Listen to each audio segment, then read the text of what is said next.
Have you ever felt like you were being treated differently than others around you just because you weren't the same as them? Maybe you weren't being treated differently, but unfairly perhaps? Maybe it was because you aren't the same gender as them, or maybe you don't have the same physical abilities, or you aren't the same race, religion, age, weight, sexual orientation, or whatever else.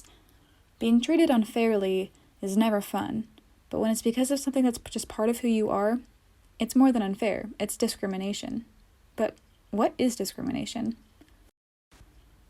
Technically speaking, the definition of discrimination is the unjust or prejudicial treatment of different categories of people or things, especially on the grounds of race, age, or sex, according to the Oxford Dictionary. Notice how it says especially on the grounds of.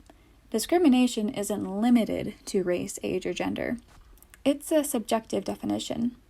It also doesn't say anything along the lines of action of prejudice against minorities or the suppressed. People that typically belong to majorities, such as a straight, healthy, Christian white male, can also be victim to discrimination. This is called reverse discrimination. Reverse discrimination is defined as the practice or policy of favoring individuals belonging to groups known to have been discriminated against previously, also from the Oxford Dictionary. Regardless of what kind of discriminating is happening, how do we as people tolerate it? Why would anybody do something so vile, and where are they learning to do such a thing? The unfortunate answer to that question is that it is taught to us when we are simply kids. Just like a sponge, children's minds absorb everything that is going on around them, and they tend to learn most from their parents. Now, I don't want to believe parents are giving their children lessons on who to treat worse than who, but have you ever heard the saying, actions speak louder than words? Well, let's be honest, when it comes to any verbal lesson, little kids have the attention span of a goldfish. But when it comes to how people act, oh, they're all eyes and ears. Don't get me wrong, it's not only from their parents. The Psych 424 blog by Penn State states that many TV shows and books they grow up watching have hidden discrimination. It's everywhere. Notice things even as small as unequal representation and how that might affect a child's perspective on the real world. So how are we supposed to address something that seems like such an inevitable issue?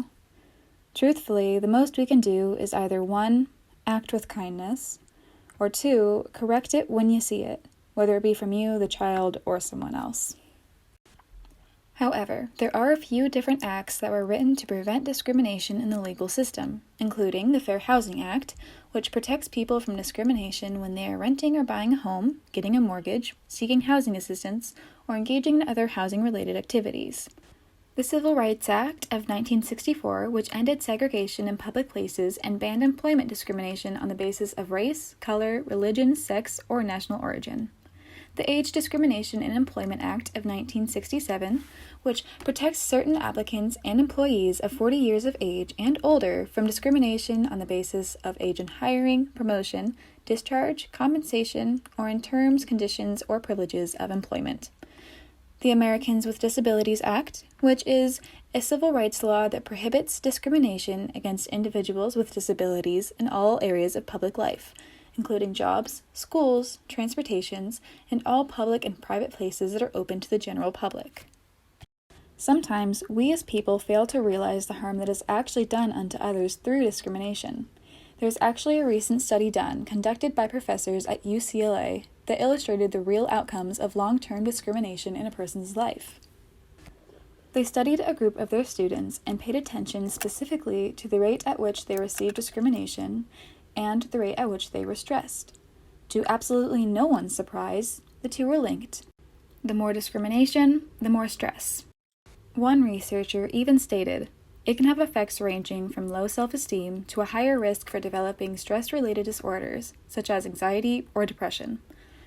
They even go as far to say that it can be related to substance abuse, such as alcoholism or even drug abuse. So, what is discrimination? It is a hate crime that needs to come to an end, and the best way to work towards that goal is education on the matter, which I hope I was able to share with you today.